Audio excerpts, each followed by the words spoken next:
Queridas irmãs, queridos irmãos, presentes nesta noite aqui no Centro Espírita Francisco Borice, em Franca, e queridas irmãs e queridos irmãos das redes sociais, a minha mais profunda gratidão, com votos de paz em Cristo Jesus. Nosso tema de hoje: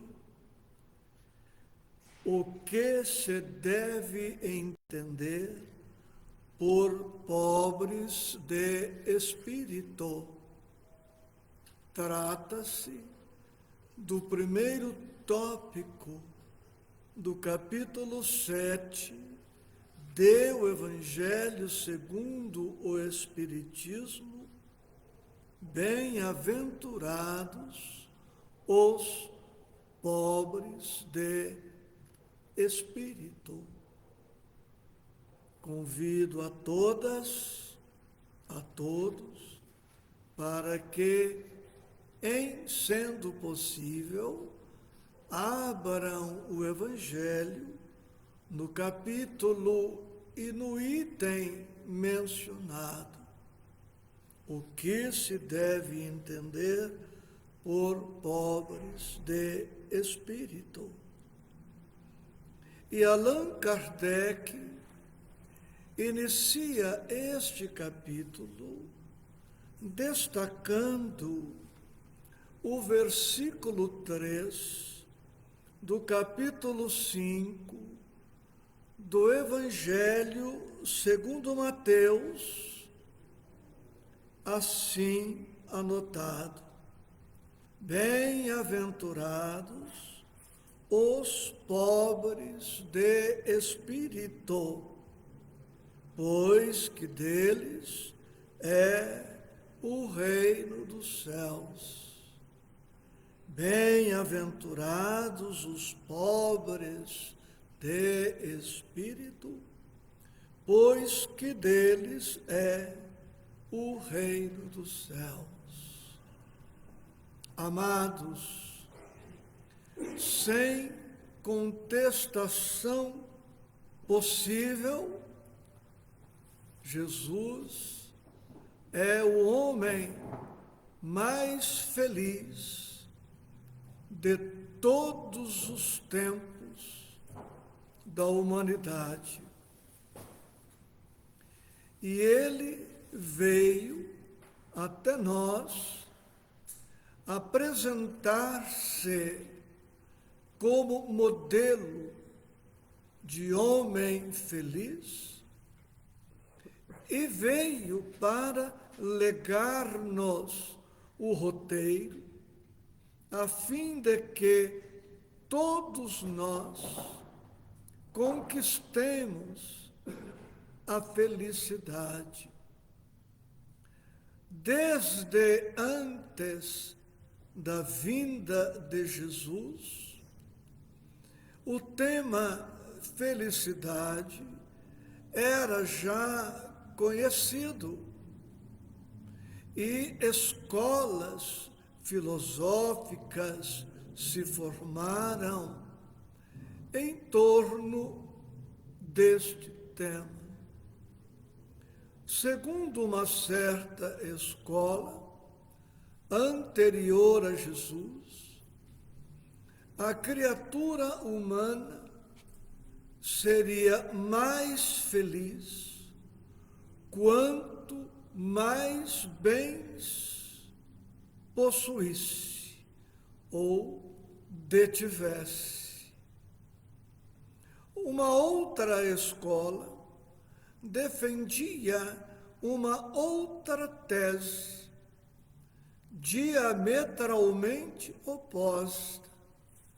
Para esta escola, a criatura mais feliz seria aquela que menos possuísse, que menos detivesse.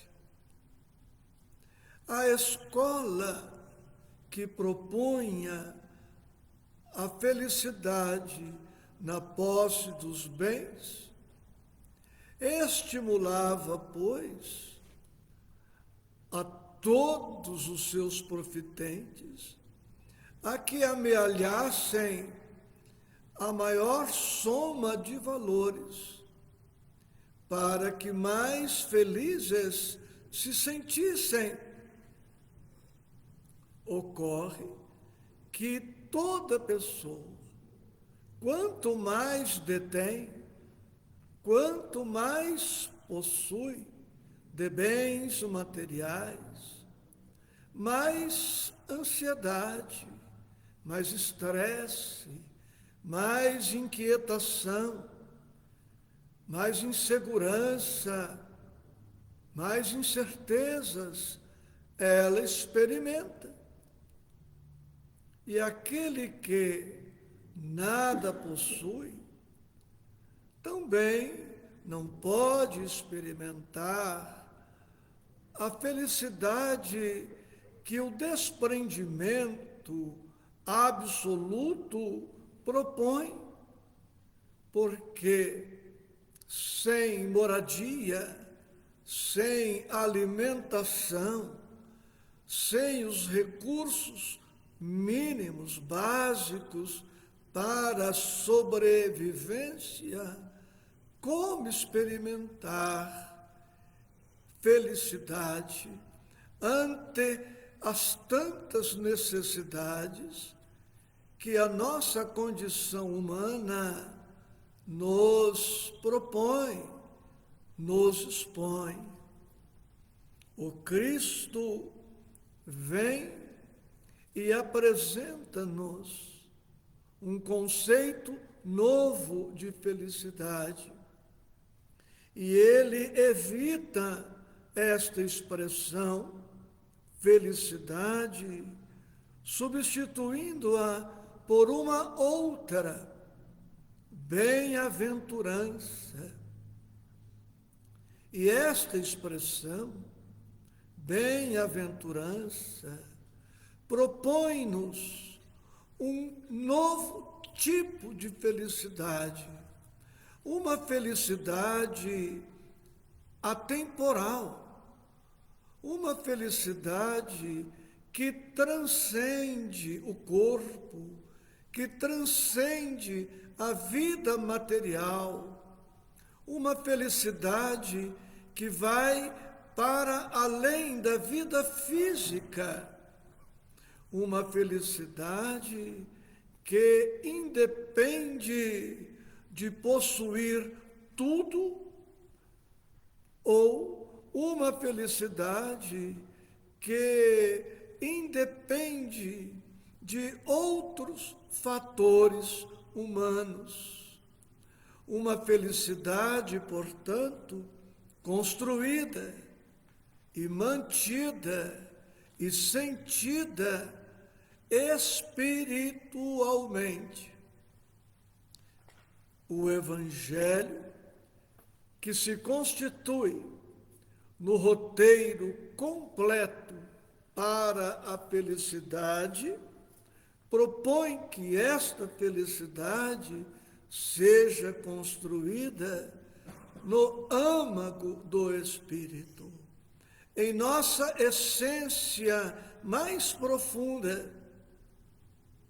E como todos somos imortais, uma vez conquistada e mantida esta felicidade no mundo íntimo de cada um de nós, esta felicidade está conosco desde já e segue conosco no retorno à pátria espiritual, finda a experiência carnal. Mais do que simplesmente felizes, na visão humana muito estreita, Jesus reserva para nós uma bem-aventurança, uma felicidade espiritual.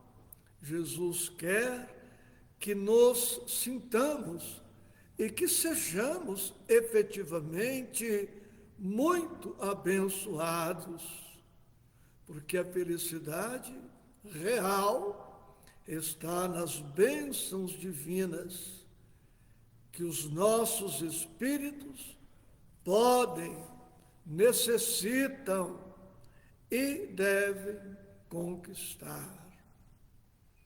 Feita esta introdução, convido-os à leitura do que Allan Kardec anotou, dando início ao estudo deste tema. Bem-aventurados os pobres de espírito, que nos remeterá desde agora, como veremos, à humildade. A humildade é, pois, a primeira condição para a bem-aventurança do espírito. A humildade é a primeira condição para a bem-aventurança duradoura, que se prolonga, que se estende para além das cinzas sepulcrais, podendo ser conquistada e construída desde já, independentemente das circunstâncias que nos rodeiam. Agora permitam-me a leitura e os comentários possíveis. O que não dissermos hoje, desdobraremos nas próximas semanas, pois que nos deteremos por 6 semanas neste estudo. O que se deve entender por pobres de espírito? Outra vez, bem-aventurados os pobres de espírito, pois que deles é o reino dos céus. Mateus 5:3. Anotou Allan Kardec. Item 2. A incredulidade zombou desta máxima. Bem-aventurados os pobres de espírito, como tem zombado de muitas outras coisas que não compreende.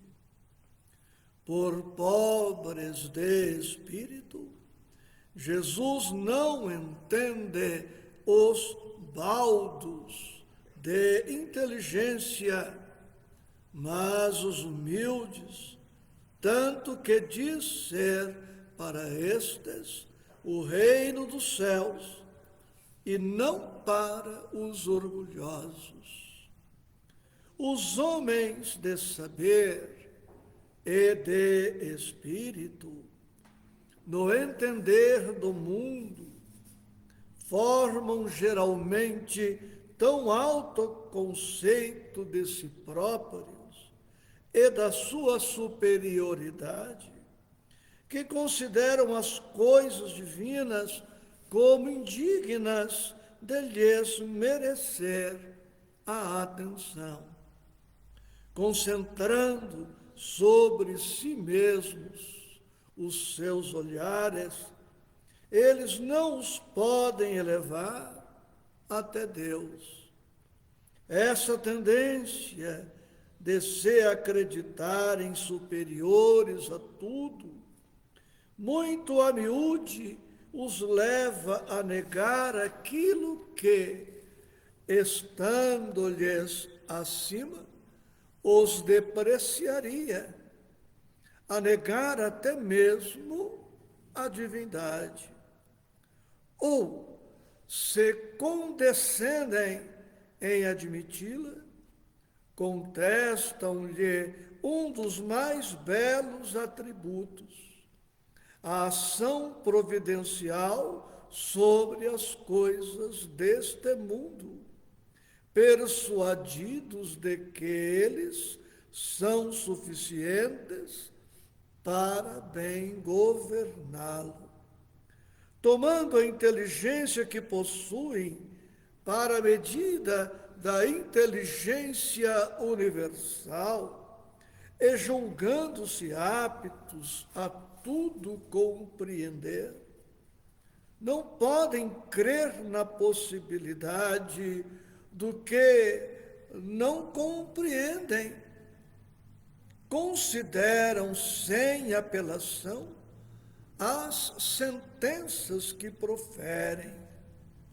Se recusam a admitir o mundo invisível e uma potência extra-humana, não é que isso lhes esteja fora do alcance, é que o orgulho se lhes revolta à ideia de uma coisa acima da qual não possam colocar-se e que os faria descer do pedestal onde se contemplam. Daí o só terem sorrisos de mofa para tudo o que não pertence ao mundo visível e tangível.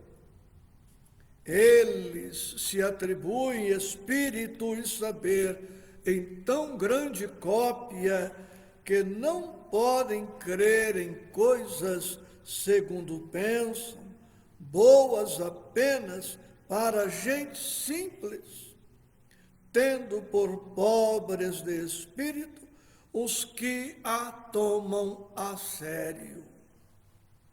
Entretanto, digam o que disserem, forçoso lhes será entrar, como os outros, nesse mundo invisível de que escarnecem. É lá que os olhos se lhes abrirão e eles reconhecerão o erro em que caíram. Deus, porém, que é justo, não pode receber da mesma forma aquele que lhe desconheceu a majestade e outro que humildemente se lhe submeteu às leis, nem os aquinhoar em partes iguais. Dizendo que o reino dos céus é dos simples, quis Jesus significar que a ninguém é concedida a entrada nesse reino sem a simplicidade de coração e humildade de espírito, que o ignorante possuidor dessas qualidades será preferido ao sábio que mais crê em si do que em Deus. Em todas as circunstâncias, Jesus põe a humildade na categoria das virtudes que aproximam de Deus e o orgulho entre os vícios que dele afastam a criatura, e isso por uma razão muito natural, a de ser a humildade um ato de submissão a Deus, ao passo que o orgulho é a revolta contra ele. Mais vale, pois, que o homem, para a felicidade do seu futuro, seja pobre em espírito, conforme o entende o mundo, e rico em qualidades morais. Este o texto, relativamente longo, para cuja leitura peço desculpas, esperando não tê-los entediado. Vamos a algumas considerações. Item 2, primeiras linhas. A incredulidade zombou desta máxima. Bem-aventurados os pobres de espírito, como têm zombado de muitas outras coisas que não compreende.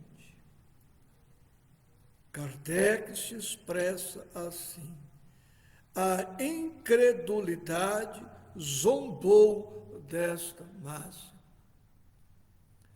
A que incredulidade Allan Kardec se refere?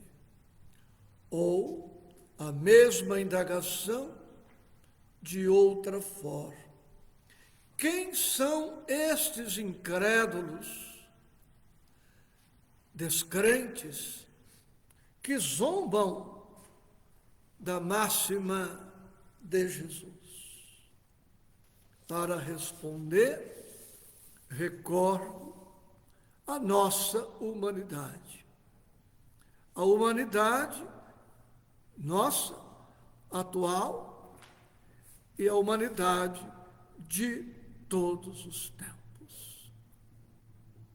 Expressiva percentagem das criaturas humanas presentemente encarnada na Terra são compostas 90% ou mais de criaturas imediatistas, utilitaristas, fisiológicas, subdiafragmáticas.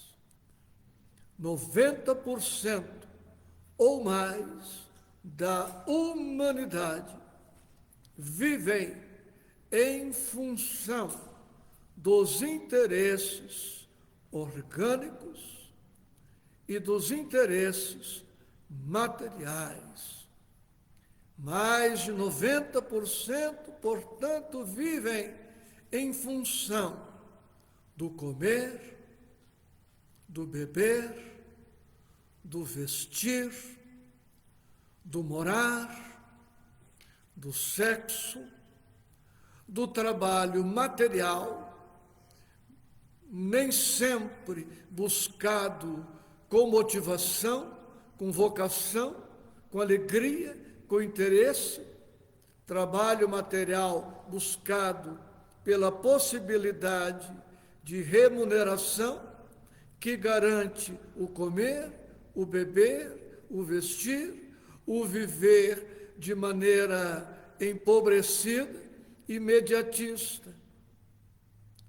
São estes os incrédulos, os descrentes, aquelas criaturas que ainda não despertaram para a vida do espírito, não cogitam da espiritualidade, não cogitam da vida no além-túmulo, não encontram tempo, interesse ou motivação para as coisas do Espírito, para as coisas de Deus, para as coisas divinas.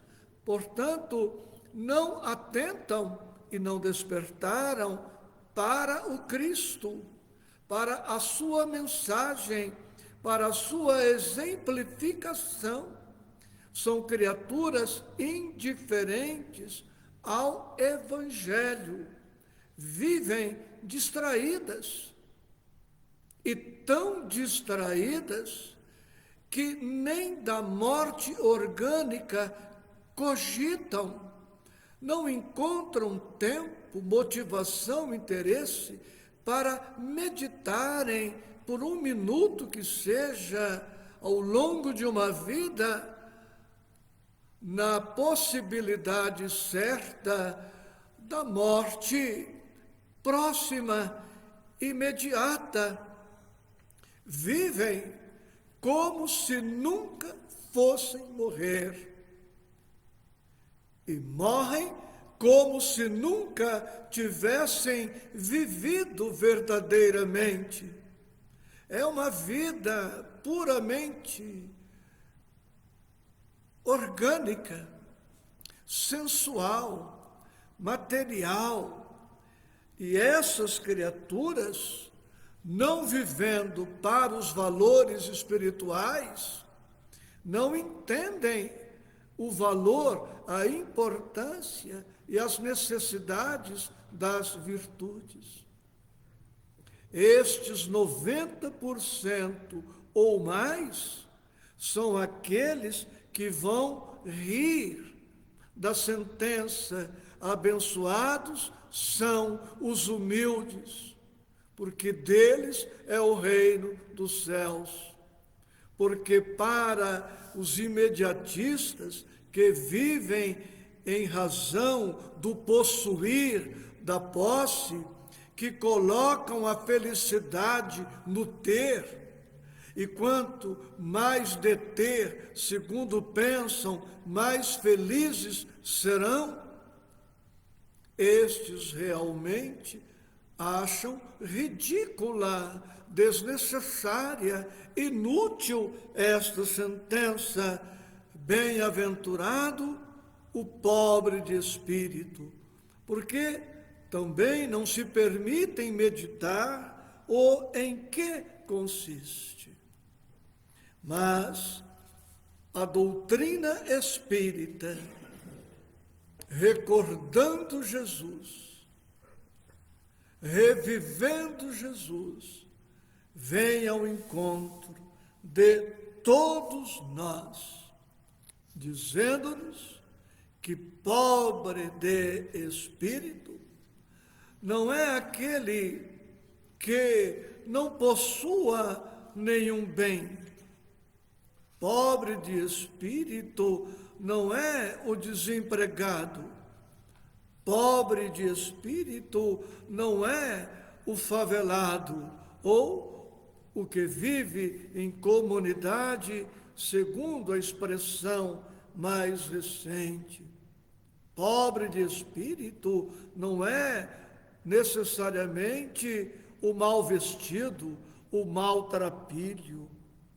Pobre de espírito ou humilde não é o ignorante, aquele que não estuda, que não possua conhecimentos. Também nós não podemos ter preconceito nesse sentido, imaginando que a humildade esteja associada à condição social, à condição econômica, à condição cultural.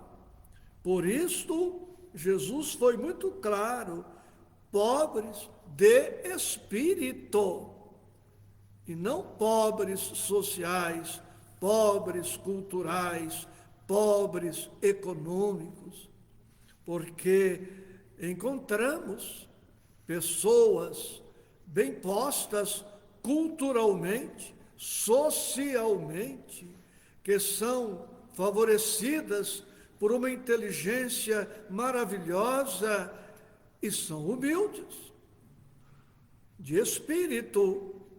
E encontramos pessoas mal vestidas, que moram mal, vivem mal, se alimentam mal e são orgulhosas, presunçosas, arrogantes, soberbas. E assim percebemos a sabedoria do Mestre ao propor o roteiro para a felicidade. Ele não diz que para sermos verdadeiramente felizes em espírito, precisamos ser ricos de posses.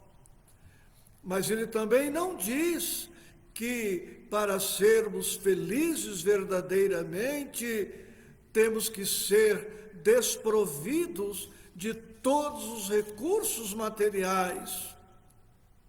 O que ele está propondo é que a felicidade do espírito não está nem no ter bens e nem no não ter bens, porque é possível ter bens materiais, muitos bens materiais, e ser um bem-aventurado espiritualmente. Como é possível não deter bem material algum e não ser feliz espiritualmente também. A felicidade, pois, não está no ter muitos bens ou em não ter bens alguns, em não ter nada, porque a felicidade não está fora de nós. A felicidade não está nas coisas. A felicidade está no espírito.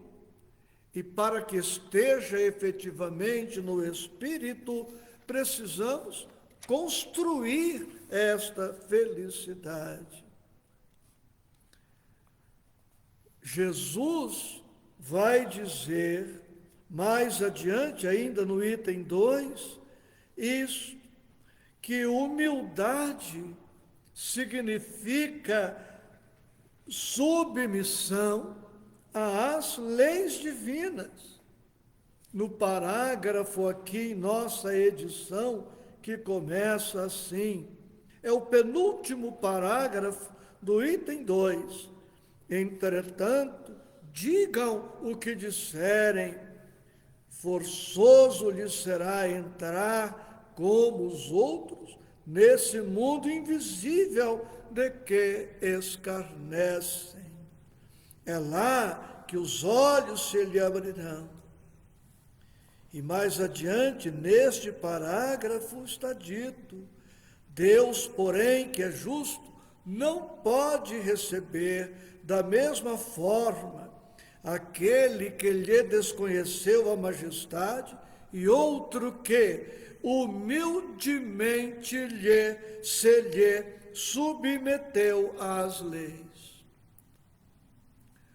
Humilde de espírito ou pobre de espírito é aquele que vai se empenhando por esvaziar-se dos seus desejos, das suas vontades, dos seus caprichos, dos seus quereres, para somente buscar a vontade de Deus.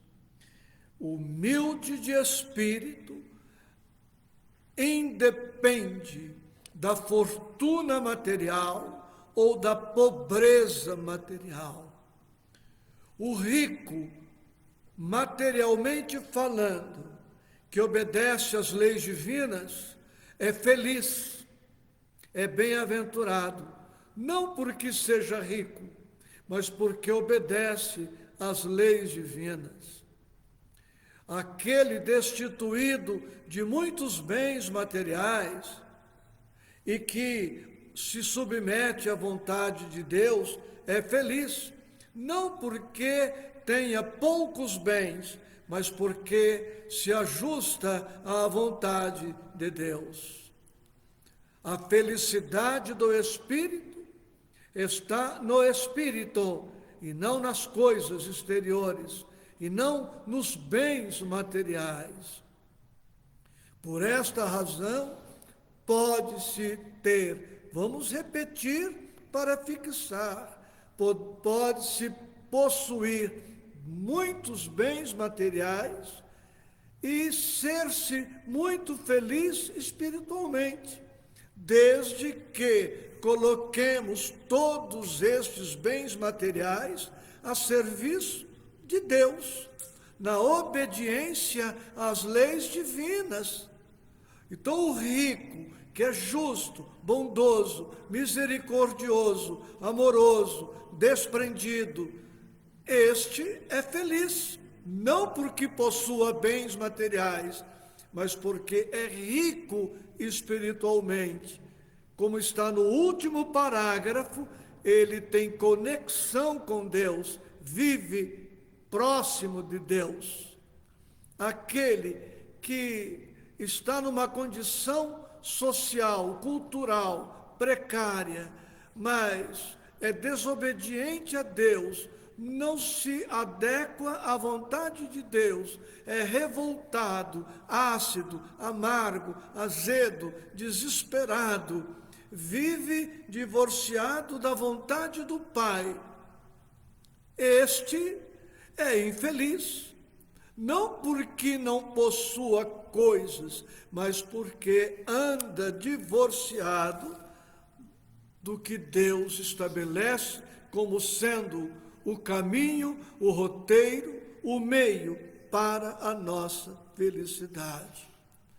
É por isso que Allan Kardec vai terminar o item 2, nas últimas 3 linhas, dizendo: mais vale, pois, que o homem, para a felicidade do seu futuro, seja pobre em espírito, seja humilde, conforme o entende o mundo, e rico em qualidades morais.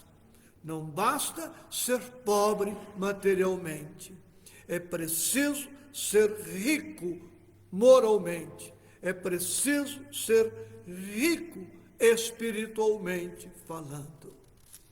Portanto, precisamos investir no desenvolvimento, na educação dos nossos espíritos, tornando-nos verdadeiramente humildes, não perante o conceito social, humano, mas humildes perante o conceito divino.